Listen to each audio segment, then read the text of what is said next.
Scene one, Apple, take one.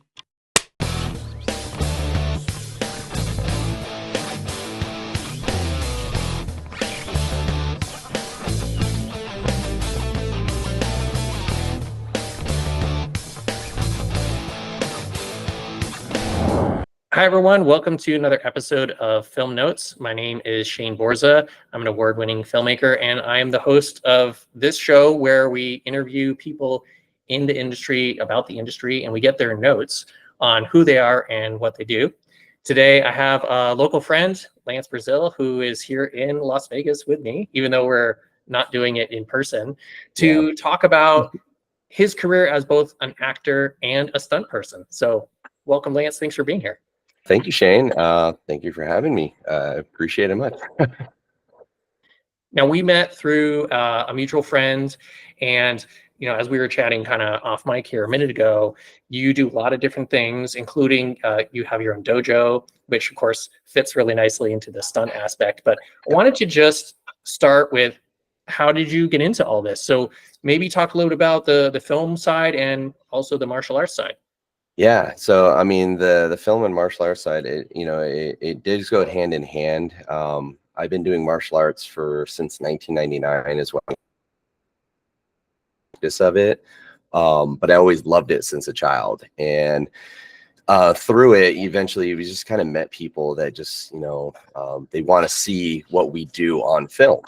And there was even times I turned down quite a few things at the beginning because I wasn't too sure if I wanted to pursue that, even though I had a love for film and a love for movies and action growing up. But it was probably a confidence thing, maybe a self-esteem. I was thinking I wasn't good enough at the time. But then as soon as my friends Aaron and Easy, who are founders of our stunt team that we are a part of, the Arhat Orphan Brotherhood, I helped them with some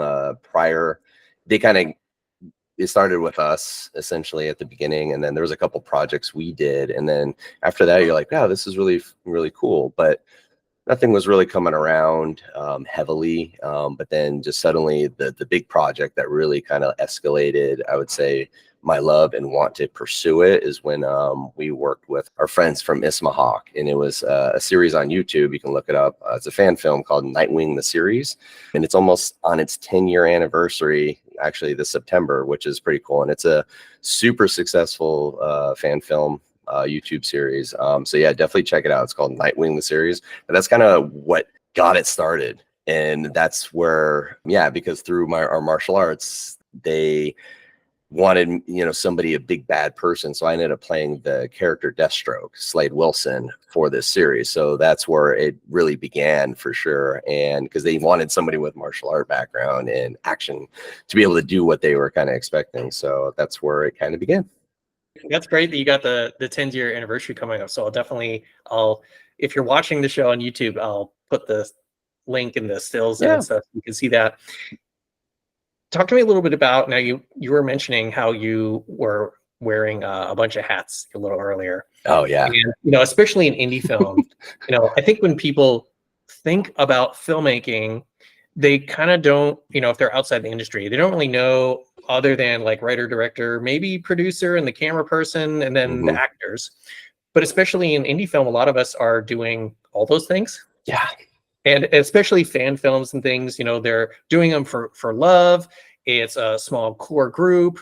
Sometimes you're in a different role on a different day, and we're picking up all these skill sets. And sometimes it enables us to have this kind of wide range of like, we're the Swiss Army knife, we can do anything. So talk to me a little bit more about that, maybe on both sides, if it applies. Like, as a martial artist, I'm sure you are doing a lot of different things with stunt performance or choreography or what have you, and then maybe also on the film side, if that applies over there. Yeah, for sure. Right. So with the martial arts, besides, I'm an instructor, that even has many branches, and even helped me to branch off and to learn like strength training practices and get credentials and certificates in those realms for like strong first and kettlebells, and to be, movement specialist, because it kind of goes hand in hand. So there's many branches even just from the martial arts part of it, but through the martial arts in film, right? Yeah, stuntman work, stunt coordinating, fight choreography, being an actor, being a background actor, you know, being a support actor. Like when you generally have a solid martial art background, you're so much easier to train to be an actor. You're not going to be like some award-winning, you know, unless that's your goal and you really work for that, you know, go to acting school and so forth. But there's a lot of need, like, you know, a lot of the greats from the 90s, like Ao Leong is a great example. He's the henchman, you know, that most people don't know. Like you'll see him in like Lethal Weapon movies and Bill and Ted's Excellent Adventure. He was Genghis Khan, you know, right? Yeah, he's literally a legend for being that particular person, having a martial art background. He was so good at it and he had a look. He's not the best actor, but like no one could do what he does. He's both. So they like, he was just like a shoe-in easily. But yeah, like the many hats as far as like mini indie film, because even like just myself, right? Yeah, stunt coordinating, fight choreographer, fight coordinating. I mean, those are even two separate things, fight choreographer and coordinating. And then just being a stuntman, an actor, or somebody that can be used. And then through that, that's just that. And then yeah, I do videography as well. I'm a drone pilot, FAA drone pilot, so I do those kind of things. I have a day job beyond everything too, so there is still something that is stable that I do need, because I unfortunately, it is a hard business. That people need to know it's definitely a hard business, but you meet a lot of interesting great people through it, the creatives, the artists, and so forth. And it is hard to get going, but it's not impossible. You just need to know there's light at the end of the tunnel and just keep working for your goals with it and working for those dreams, you know, to let people stop you. You know, if you have a dream for it, you gotta just go. God, what else is my other hats? Yeah, I think I kind of described them all pretty well, because there's like quite a bit of hats in that realm. But even when it comes to, at least with like the stunts and fight choreography and the stunt man, like there's a process that you don't just like become like a stunt coordinator like immediately, or like a fight choreographer immediately. You kind of have to, you know, work your way to it. That's kind of like, you can, there's always like process depending on the projects, but like that's kind of like when you start becoming like the boss, or like when you can't maybe be a stuntman anymore. That's kind of like, you know, where you're really working to. But you'll always get those things ahead of time, but there's a time where you just can't be a stuntman anymore, and like that's your step, right? That's where you go. You become a 100% choreographer, stunt coordinator, kind of thing. So eventually it gets there. But yeah, I think that kind of covers that pretty well. Unless there's something more you want to touch on that, Shane, or One of the things I love about doing this show is I get to talk to a lot of different kinds of people in the industry to help broadcast that there's not only lots of different types of careers. You know, some people are doing it. I mean, if you look at a big time director, sometimes they're making one movie every 5 or 10 years. You know, they're doing lots of other stuff behind the scenes. Yeah. It isn't a typical job. Or like you mentioned, I'm doing 10 different roles. I may not be doing all of them at the same time. I'm kind of cycling through who needs me for what, or, you know, we're doing it around our day jobs, but it still enables us at the end of the day to have a body of work and have it be a career, you know, for years and years. I want to go back though. You talked about starting in like 99. Yeah. And you mentioned just a lot of hats. So, you know, drone pilot and all this stuff. Was there any kind of like arc where, and again, to step back, like usually people start at whatever level, you know, now they're a PA and they work their way up over time. So was there a certain kind of road, or like you hit an obstacle and then you're like, well, let me go be like a drone pilot, for instance, instead? How did you start collecting some of these over time? God, yeah, no, that's a good question.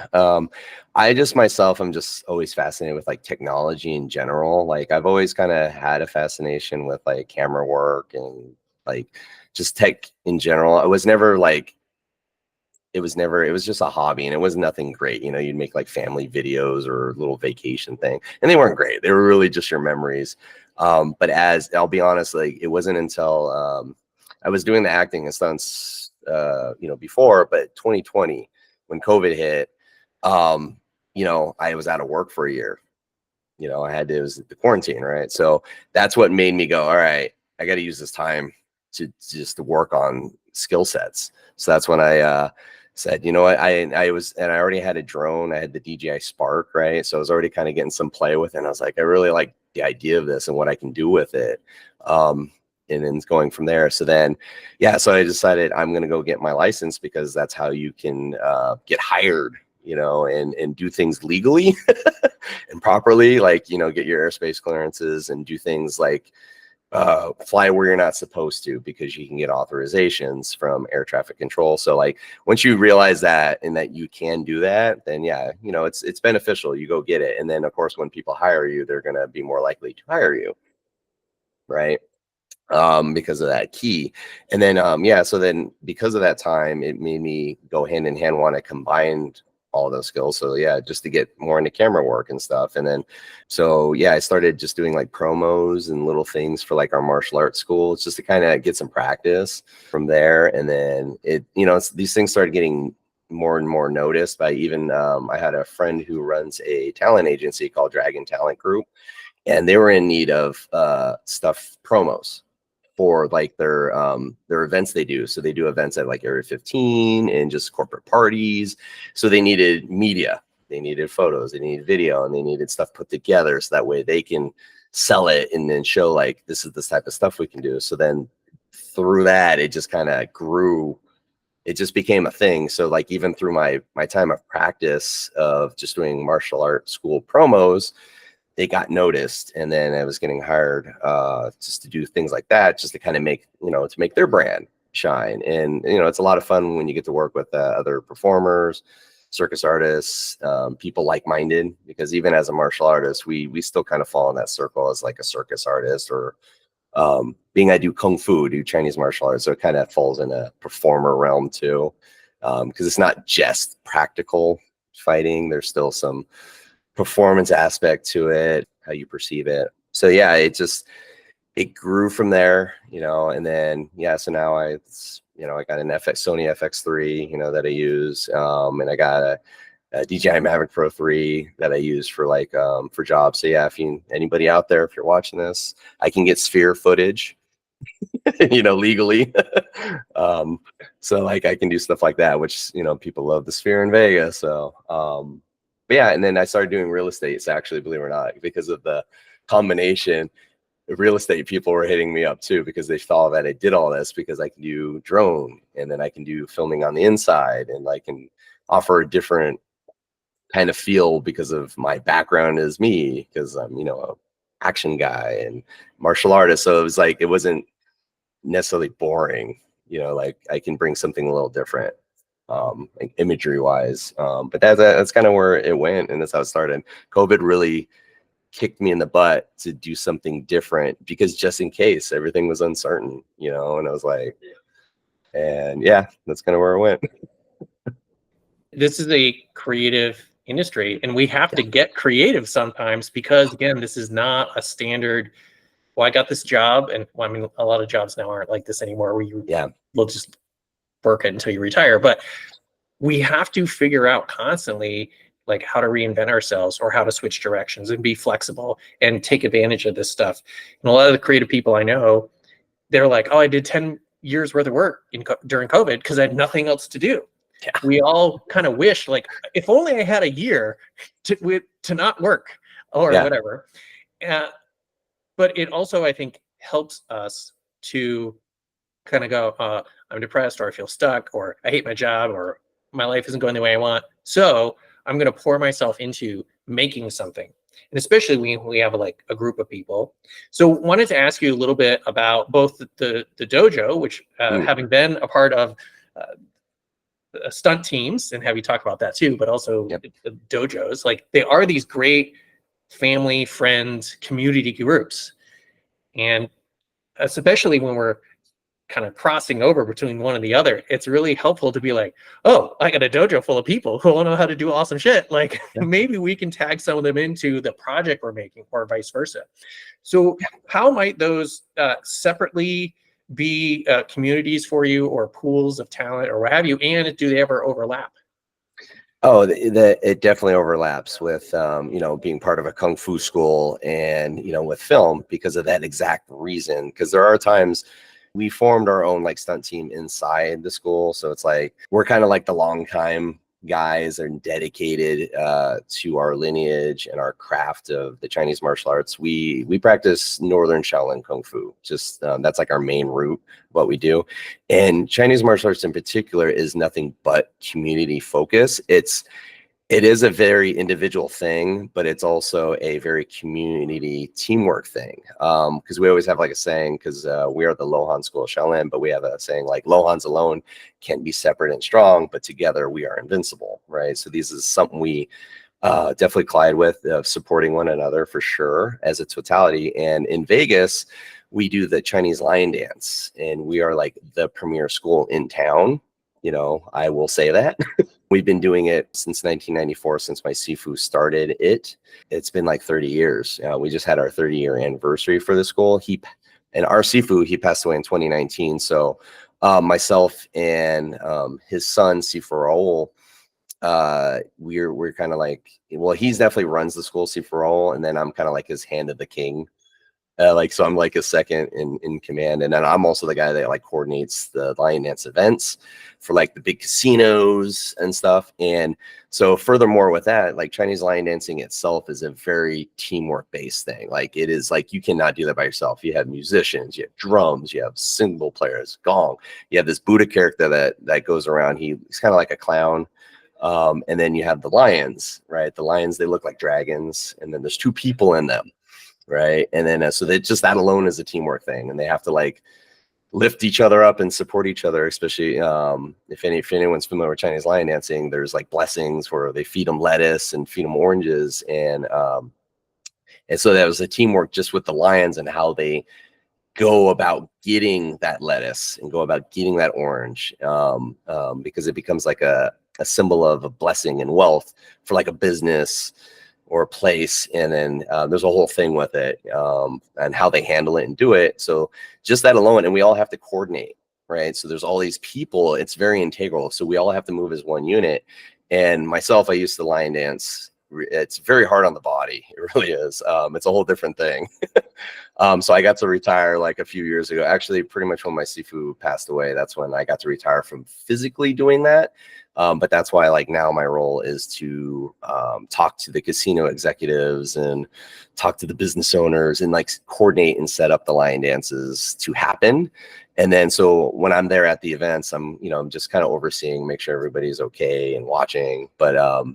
But that's part of the teamwork, right? We're all together, we're all giving signals to each other with our hands, and the way we look at each other, like it connects. Like if the drummer has to change a beat so the lion can move a certain way, and then the guys they'll hear the drum beat change, and then they'll do what they need to do to accommodate that. So it gets very interesting on how the teamwork functions. And then also, I don't want to disregard this, but we also have our dragon, which is like an 8 to 10 person thing, and that alone is teamwork, because you're tangent together, and if one person doesn't move, then it affects everyone else. So like you all have to move as one unit entity, even with that itself. And it's all integral, and we're all coordinating, we're all making it happen. I mean, yeah, we take care of Vegas with that stuff. Like every year, we do it year round, really. But like Chinese New Year, Lunar New Year is like, it is Super Bowl season for us. And we'll do, in a 2-week period, we'll do like 60 events, and they're not little things, they're big things. But that's where the teamwork and the community comes together, because we all have a common goal, and we stay with it, and we understand the work that's involved. There might be some complaints because it is hard, and they're dying. We're doing this stuff for like 8 to 10 hours straight, sometimes a day. It's crazy. But we love it. And in the end, it's always stories and laughter and fun. So that's the community and teamwork. Well, I love that in so many different ways, because it really parallels the film world. Because, if you're in a big budget thing, every department is a team of people, 5, 10, 20 strong, who has to all coordinate, all the sound people and the stunt people and the actors and the background and the cameras and the everything. And if they're not all coordinated within the group, and then all the groups aren't coordinated together, the shot doesn't work. Yeah. And paralleling that with, I mean, I did a little bit of stunt work, but It's about getting the choreography right. Everybody has to remember where to be, when, the timing. You know, if the two people do it wrong, somebody gets hit or what have It gets you. hurt. But the other thing there is the larger thing of production and performance. And it doesn't have to be film or theater. There's a lot of different ways to say that's a big production to do, even though people may not think of it as like that's a produced show, but it is. You're producing a show and you're getting all these departments, like you mentioned, music and everything, Mm-hmm. to all coordinate so that the show, the performance can work well.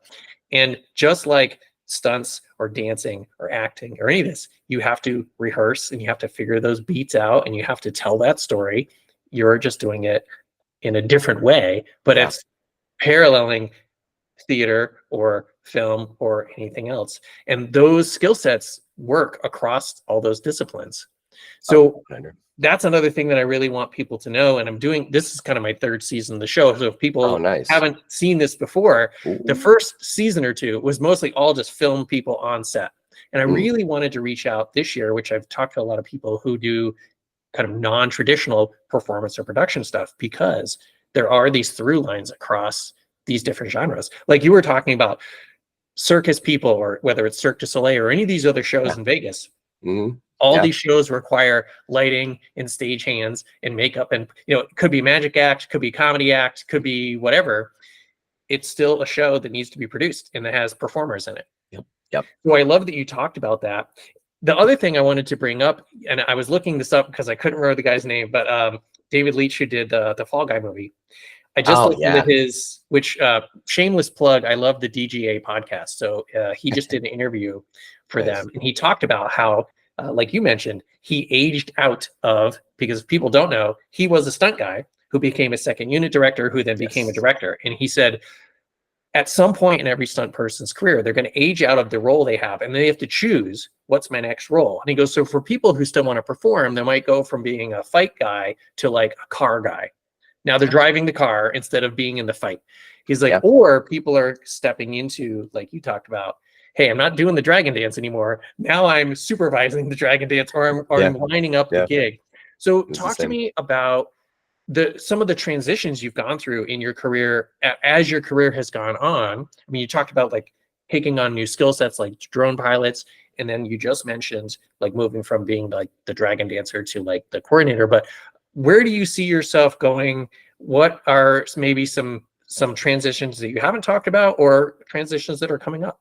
So man, as far as like even transition, it's always on my mind about that, like to, you know, where there will be a time I just won't want to do this anymore. Because like in stunts and fight choreography, there's levels to it, right? There's some things that are simple, like you can teach and do to anybody. But if you're trying to get something elaborate, like a nice, like solid amount of beats, and something you'll see on like John Wick, right? Just to give a perspective so people can visually see, you can't just have, you know, anybody, you know, you need people that can take the hits, that people that understand the danger and stuff too. So that's like, that's a high level. That's high level. Like you can't just have anybody do that. But as far as like transitioning, yeah, that would be kind of the role, you know, for me. Like when I take care of myself pretty well. Like I said, I'm a strength coach, and with my martial arts too, like the epitome of it is health and wealth. We care about that immensely. So I see myself still doing this for many years. I'm 41 right now. Have I slowed down a little bit? Yeah, I can't lie about that. But am I still doing this stuff? Absolutely. I've recently have many little projects that I'm still doing action and still jumping and doing like athletic things. There was when was that year? Was it 2019? Yeah, 2019. I actually tore my meniscus and like kind of wrecked my popliteus muscle and like my calf because I was doing a 540 kick. Something I did all the time, but it just happened to be on a particular type of carpet and I didn't warm up. So the twisting motion of the lift off, if anyone knows what a 540 kick is, it just popped. It just went, bah! And then I was like, oh, that's not right. So I still did the move and landed, but I was like, that's not right. And then the whole night I had to coordinate a lion dance, which is funny because this happened in the green room when we were waiting. We were just messing around. And yeah, and then the whole night while I'm coordinating, it was kind of a weird limp, but as a tough guy, you know, you're just like, don't let anybody see you, you know, you gotta stand tall and don't let anybody see you, you know, and be weak. So So even with that alone, I was able to rehabilitate and get back on the horse, but I did lose, like, I'm not like 100% like I used to be. So it's like there's still some things, but like, can I still, like I said, jump, do these jump kicks and do these things? Absolutely. But there is still a little limitation, and I have to think about that. But it hasn't really hurt me. Got to get any like action or like stunt role. So not that that's an issue. But like I said, there will be a time. So yeah, of course, being a cameraman, camera operator, because I know what it likes to be in front of the camera, so I can, it's helpful behind the camera sometimes, right? I mean, I filmed, some music videos and things too. And like I said, I film a lot of dancers and like circus artists. So because of that background of me being a stunt guy in front of the camera, like I have an understanding of like what they're gonna do. So like I know I'll catch the movement that they're going to provide, so it's not miss. So I'm like, oh man, they went out of frame or something, and just like a quick, like if I know if they're gonna move, I can feel it. Like if I feel like a break dancer, I know what a break dancer is gonna do, right? They're gonna be up tall and then they're gonna go down to the ground. So I know to be able to shift and go with them immediately without even needing to see a routine ahead of time. So that's kind of a thing. So yeah, definitely when my time is over, or which is still a long time. But yeah, definitely that's why it's nice to have these extra skill sets of being able to run a camera, be able to move. I can still move really well, obviously. Have the drone skills, because that's a whole different ball game, being able to do that properly in a certain realm. To fly it, catch what is needed. And especially if you're needing to follow a car or something, which I actually got to do for a feature film. That's not out yet, but we'll talk about that later. And I got the drone pilot for it, some cop cars, so it was pretty cool. But yeah, that's where you go. And then eventually, of course, when I can't do it, then yeah, I'll be 100% fight choreography, fight coordinating, fight or stunt coordinating. But right now, depending on the projects and when it's needed, that's why we have like our stunt team. And so depending, they don't always need a white guy with a beard, right? They don't always need that as a character role. So just to make fun. Yeah, but yeah, they might need our other guys, but then they might need my guy, my friend Aaron. So like they'll use him, right? He'll be the guy in front of the camera. So then I'll be able to be behind the camera, right, to kind of like help with that realm, to oversee, to make sure the camera guy was doing his thing and stuff too, because that's also important to our role.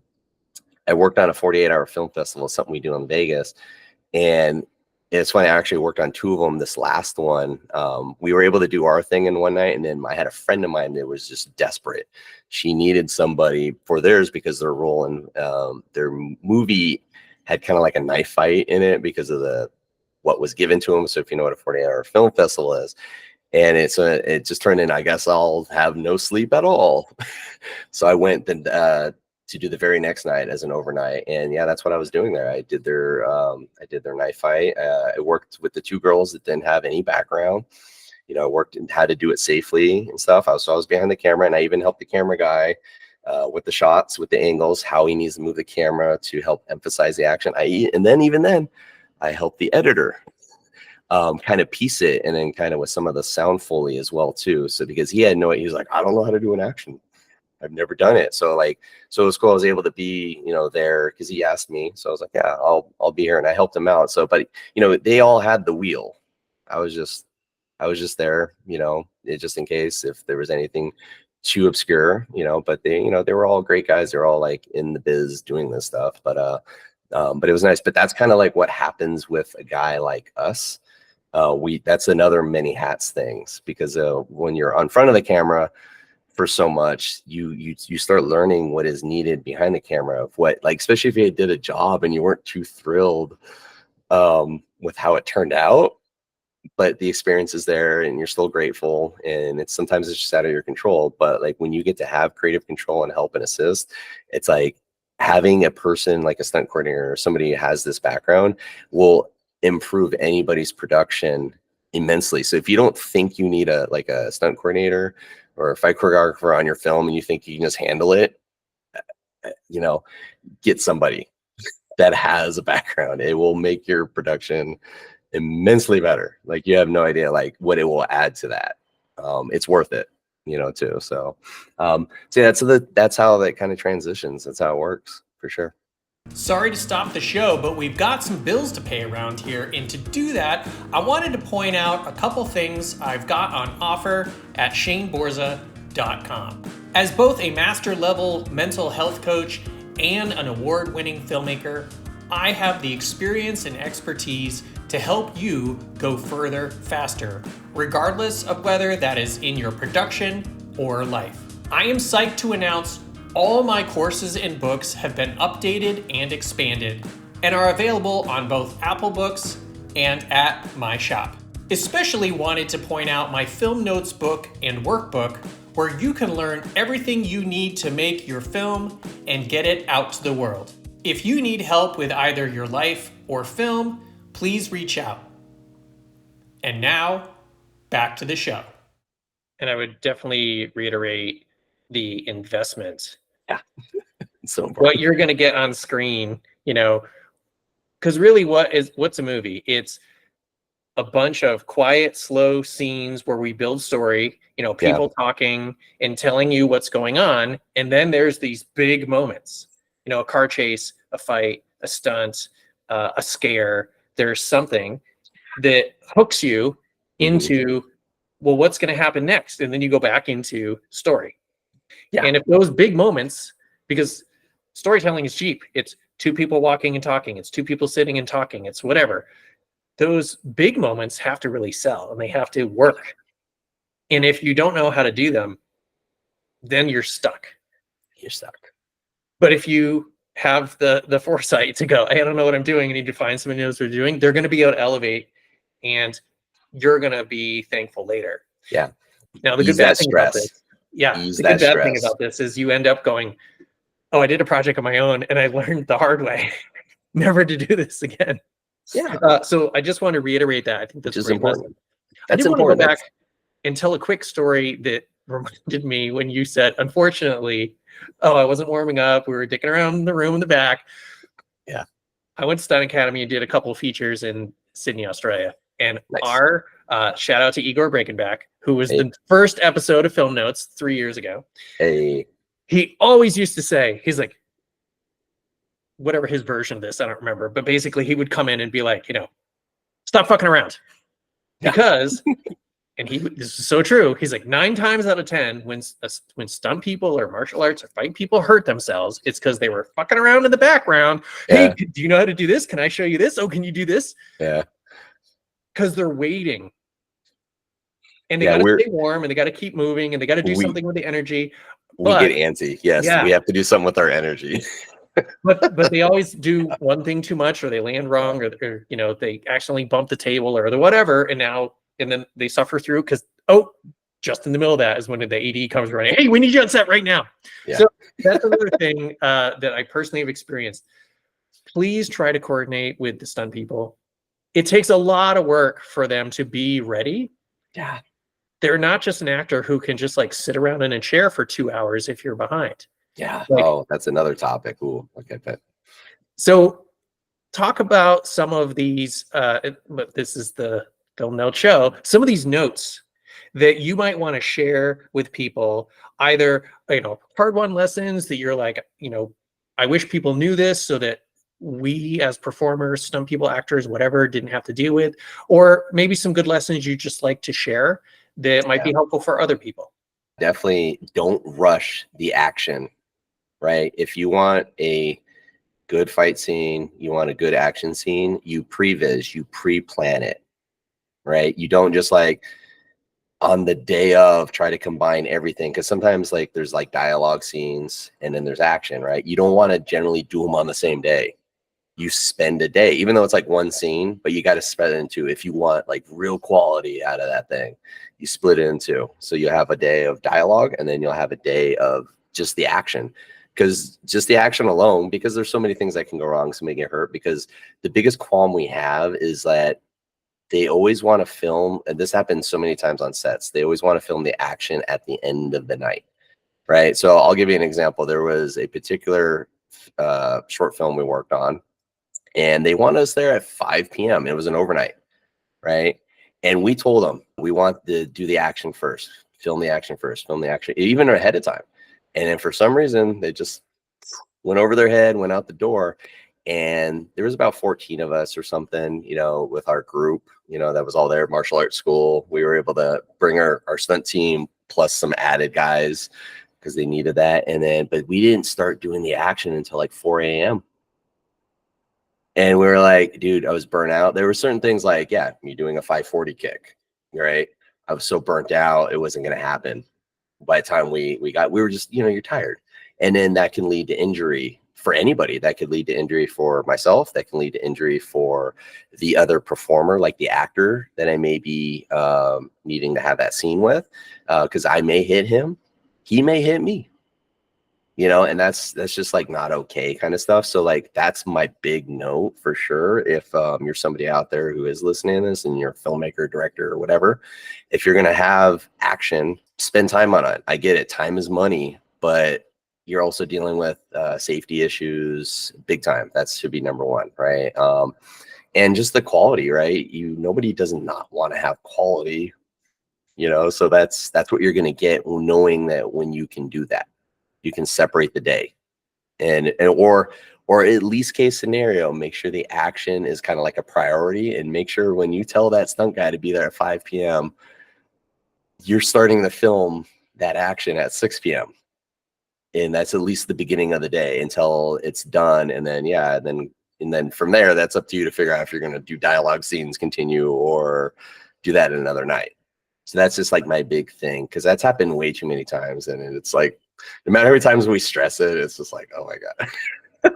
But yeah, unfortunately, it does fall on deaf ears, and that where I think, again, it does. When people, and not to call out short films, but the people who are usually doing short films either don't have the experience or the money or the opportunity to do something longer. Mm-hmm. And so they need to really have that mentorship with somebody who has done things before. And again, this is where it's really important to have, we talked about departments earlier. On a short or low budget film, your camera department might be one person, but you're going to have a much better film if you hire someone that knows what they're doing, even if it's only one person. Your stunt department might be one person, but you're going to be much better, sound guy, camera person, stunt person. Those three departments might be three people, but you're going to be so much better than if you just have, somebody who doesn't know what they're doing. The old joke, anyone can hold a boom pole. Well, yeah, but if you have someone that knows what they're doing, holding the boom pole, and they have the mixer on, wow. Yeah. You're not going to run into, oh, now we have to re-record the whole movie. What do we do? Yeah. Or, God, sound is so important. Or someone gets hit in the face. Well, now the whole movie stops. Yep. So that's happened. A lot of people have heard the expression, fast is slow, slow is fast. It's doubly important in the film industry. Yep. You have to really slow down sometimes. Now, I heard this on a set once, and I thought it was great. Stunts happen in real time. So sometimes the camera people will be like, so we're going to do a jerk back. And they're like, I didn't catch it, because they're not prepared for how fast it actually happens. So you, again, have to kind of like let everybody know, like, this is a 10-stage fight scene, but in order to get the 50 shots you need, we need the whole day for this one scene. Yeah. In the edit, it's going to seem so fast. Where did it all go? But you might need 10 takes of that thing or whatever. Or you have to have the camera guy get, so they understand, jerk back, he's going to fly 50 feet in 1.5 seconds. If you don't know how to move the camera that fast, we're going to have to do this over and over and over, and you have depreciating returns. Yes. So when you talked about quality and safety, I just wanted to really reiterate that and maybe see if you had anything else about that. Man, I just can't, stress it enough. Like, the safety is number one, and then of course the quality is going to be like your number two. But because like, there are times, I guess, I also will train actors and people too, and it's fine when it's like me with experience and then I'm working with an actor, because we have like a rule: if I hit you, it's my fault, and if you hit me, it's my fault. Right? Because I have experience and I'm the one coaching you and whatever, we're sending the choreo and this and that. But when you have like two actors for that scene, now that's a whole different dynamic, especially when none of them have a background in any like physical thing. And it's like, so that's a rough thing. And So I can't express it enough too. If you're somebody like as an actor and you want to get into action, you got to learn a martial art. You can't just like, you can't do a kickboxing class. You can't just be like, oh, I did 3 months of jujitsu or something. You got to like really be like, this is a lifelong skill that's underrated or underappreciated or under, noticed, not everyone can just do this stuff that we do. So like, but we make it look like if people can do it properly. And that's what happens. So like I work with a lot of actors and stuff too. And like, sometimes they're just actors. They have a zero background in anything. They're not even a dancer, which is always the number one thing that gets thrown our way. Like, oh, they can dance. And I'm like, okay, cool. They can dance. I guess they're coordinated, but like, how are they going to react if they got hit in the face? And that's very likely a scenario. How are they going to react if they got hit in the stomach or something? Like if something goes wrong, how are they going to react to that? Are they going to laugh it off and be like, oh, my bad, dude? Because that's what happens with when I work with, of course, my other guys, like whether it's Aaron or Easy or something is just an example. Like we'll do that if we're the ones fighting in the scene and I'll get punched in the face. And it's like, we just laugh about it because we know how to take the hit. And then and instead of like, oh, we got to slow down production, we can go back in it. Like, I mean, no, let's do it again. Let's go back to one. We got this and it's fine. And we know not, to fix that next time and make sure it doesn't happen because now we're also hyper aware. But that's also the importance of the safety on so many levels because of that experience. Because like I said, as these actors or even directors, that's why you can't or the producers, for crying out loud, you can't underappreciate that. Like they need to understand how important that is. Like, you can't just like hire or cast these people and just think that they're going to be amazing. Right. That's why they're stunt doubles. That's why those things exist, too. So that's why that's just that's just important. But it is going to make furthermore, right, it's going to make the quality of your film just better, having people know how to move instead of trusting like these actors with no dance backgrounds, no, I don't know, martial art backgrounds, like nothing of coordination. They're just, they're amazingly skilled at their craft of, drama and theater and reciting lines and emotions, but that's a whole different skill. But so that you can't just give them a gun, you can't give them a sword and go, okay, guys, we're going to do a sword fight now. And then, or they're holding the gun all weird and like because they don't know how. They're like doing some weird thing like that instead of like really being like, oh, in that kind of mode, because they don't have any background. And that right there is the quality, because there's confidence that radiates on screen too, right? That kind of hits. So yeah, you can't express it enough.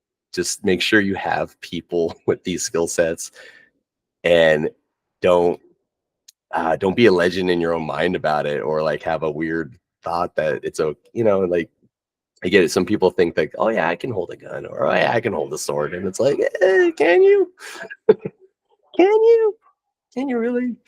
So that's kind of the funny thing with it, because we run in that a lot, but that's also our job. I feel like, at least when we're on the set or on the project, to build people's confidence and but keep people in their rightful place, so nobody's getting hurt. And that way everybody's having fun, and then there's something, so we can all go home at the end of the day going, wow, we did something really cool today. Hopefully the edit's great. No. My goal here is to have people learn from this show, and again, get the notes from people. And it is really important to sometimes step back and say, there's a time and place, like I talked about earlier, of like going fast and going slow. And sometimes you just have to be like, shake it off, let's go again, like you mentioned. And other times it's like, I'm trying to make this movie, I only have 10 grand. Let's wait a year until I have 20 grand and I'll actually make a great movie instead of like a half-ass movie, because I didn't really have enough to do things right or do things safely, or I didn't know the right people. There's nothing wrong with taking your phone and getting your buddies and going to the backyard and like learning how to make stuff by making stuff. That's the best. But when you're actually going to sit down and like make a film where you're hiring people, you very quickly need to broadcast. Like when you were talking about, hey, if you're going to hold a weapon, you have to look believable, like you know what you're doing. If you're going to run a set, if you're going to make a film, you have to know what you're doing. You don't have to know everything, but you have to know enough to be like, I know what I want, and the DP can tell me how to do it. because Yeah. I hired a DP that knows how to translate what I'm saying into here's what you need to do to get that shot. Great. Yeah, totally. I don't need to know everything about the camera. I just need to know how to find the right person. Yeah. I don't need to know how to coordinate a fight, but I need to know how to find someone to coordinate a fight and do it correctly, because otherwise people are going to walk away from that and go, don't work with them. And then you don't get to make that next movie. You know? Yeah, that's happened, you know, for sure. You know, can't not say it hasn't. Sorry to talk over you, and that's an unfortunate thing. But again, we're learning on both sides. We, as the people in front of the camera who are on the teams, are learning what's acceptable and what isn't, and who we want to work with and who we don't. And we have to really listen to our gut sometimes. Yeah.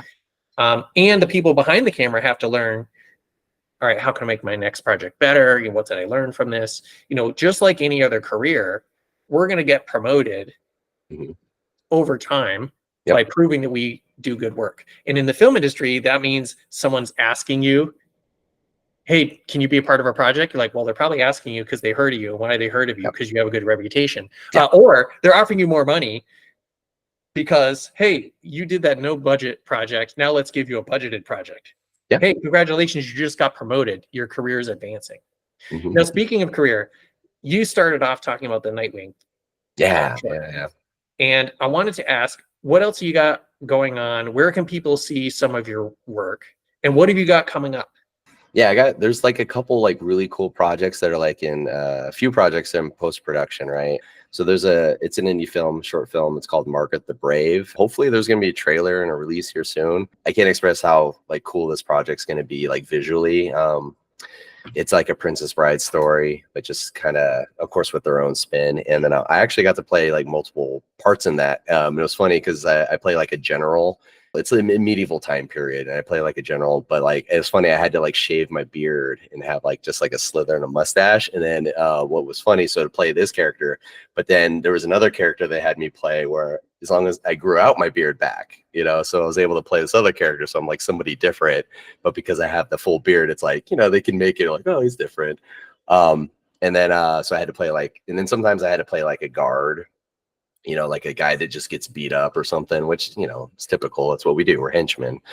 It's part of the job. And then I helped, you know, fight choreography, the thing too. And it's not like nothing like grand. It's just like, it's a fun storytelling, story time, like bedtime story kind of thing. So that'll be hopefully coming out soon. And then there's a project, feature film called Action. I'm not sure when that's being released. It's in post right now. They're doing major sound design on it, but I wore many hats for that project. So like my buddy Matt was like the like set designer, and oh man, dude, he was like prop master. Like he did also a lot of roles, like big roles in the behind the scenes to really make this thing move along. It was and for myself, it was a, you know, fight choreography. I played like a Italian mobster. I was the drone pilot. I was PA. To me, like no job is too little. And these were our friends, like the guy who's running the film. His name's Adam Kilborn of Black Raven Films. And like, I'm the type of person, like if I see a hole, I'll fill it. Right. And so furthermore, with that, I was also BTS. I was kind of like the set photographer too. So it's kind of like doing these things, and then when they needed extra hands, like to move something, I was more than happy to help. On top of that, and yeah, so that's something going to be coming out. There's definitely a movie that was just recently it was last year actually. It came out in December. It's called Ruthless. You can find it on Hulu, Amazon Prime, all these places. It stars Dermot Mulroney. He's one of the main person. He's like most people like don't know his name, but when you see him, you're like, oh, I know him, because he's such an old school actor, and he's been in like so many, like a ton of movies, like Hollywood. So it was cool for this movie in Ruthless. I got to be a stunt double for Jeff Fahey, who is also pretty well known old school actor. And I got to stunt double for him to get beat up. And I was like thrown in the cabinets, thrown on tables. Like it was a blast. Like and that's what's different about us as stuntmen. Like we love that stuff. There's just something like, we just smile, like we're not hurt, even though we could have maybe got a little dinged up or beat, and you know, even getting thrown into like sugar glass, like that stuff can still cut you. Like it can still cut you like a knife, depending on how well it hits. But like, you'll still, even though you're getting cut and all this stuff, and you're just laughing and just loving it because there's something about it. But no one can just do this stuff. We make it look like anybody can do it, but that's the safety part of it. We know how to like take the hit. We know the timing. So when we do make collisions, we know how to like yield at these like moments, you know, so we're not just like in a wall where real accidents happen, right? It's like when two football players like collide at the same time with their helmets. That's not how you operate. One person needs to yield, and that's the importance of having a stunt guy, because we get that, especially as martial artists too. We get that. So when we take a hit, we yield with it and kind of get back in it. So that's that. And then so I will actually, I guess, talk about my friend Alberto and my friend Mari Takahashi. They're going to be we're in like a big pre on the film. And I'm not going to go into the full deets, but we're in a pre of that for their film, and it's going to be a dark humor kind of feature. It's going to be funny. It's going to like that's the best I could do without giving too much, and because I don't want to give too much on that. And then what else is? Yeah, it's just been little things. Done like social media, little commercials, and I've done a little here and there commercials. Actually, I've been on TV for like lawyers where we had to be a stunt double for the lawyer because they wanted something funny and action, right? That's why they hire us. So I've done that recently. So that actually can be seen on TV. It's called Ace Lakhani Attorney. So if you're in Vegas, you might have seen it. It's very possible. Yeah, there's so much stuff going on sometimes that I even forget, like, because of how many hats I wear, especially with the martial arts, the Chinese lion dancing and stuff too. So what else is going on? Yeah, this is so much thought. See, you're asking a hard question, Shane. You're asking a real deep, let me hard jump question. in on that, because one of the things too that people have to remember is some of these projects take a long time to finish. Yeah, they do. And you know, even big budget movies, you take a Marvel movie, you know, it gets announced 5 years beforehand, and then the last one doesn't do well, so they push it. Next thing you know, it's like 10 years later. Yeah. Or, you know, it gets stuck in post or whatever. So it can be hard sometimes to remember everything you did. And that's the good bad thing about being like kind of a day player, is you're like, oh, I did 16 projects in the last 6 months. Like, I don't even know what's up or down, you know. That's kind of where it's at on some of them, because Action was, so not to get back at that, Action that was done in 2021, but that's how long the post has been. And then this project Margaret the Brave has literally been 4 years, and it's because the guy, this is the many hats thing, says the director, the writer, the special effects artist, like you name it, is the only person handling like the blunt of post. He's doing it by himself, and that's why it's like it's taken so long. Like, it's crazy because there's a lot of special effects in it, a lot, like layers and layers of it, and it's bananas. So anyways, yeah. Well, one more shameless plug on my side to share the pain there. So when I was in Australia, my buddy Igor, my stunt coordinator, and I, we made a feature film called Turbines. That was 2012. It came out in 2019. It's a long road sometimes, but like you were talking about earlier, like having fun, like there's nothing more fun than finishing a project and getting it out for people to see. Yes. So I'm glad that some of your stuff is out there. Yes. To switch from projects, where can people go to see, you know, you, connect with you, hire you, and also the dojo? Yeah. So, I mean, really, I have my social media. All right. So obviously I'm on Instagram and I am on YouTube. You know, it's funny as it is, if you literally just go to Google, type my name, Lance Brazil. It shocked me the other day. I just did it the other day, and I've been doing this a while, and I didn't know there was like a whole thing for me, and it cracks me up. I was like, whoa. It was like a whole thing. So it's pretty like laid out, like it has like all my stuff there. But yeah, I'm on Instagram at Iron Lohan, and also like my media page, which is separate for like that business. So Iron Lohan Media. So that is a thing. And then if you want to, I do private lessons. Seeing these are things I do. If you want to learn kettlebells or you want to learn martial arts, strength training, things like that, I do all that. So you can contact me. You can find me at the Lohan School of Shaolin here in Las Vegas. And we also have social media, Instagram at LV Lohans with an S.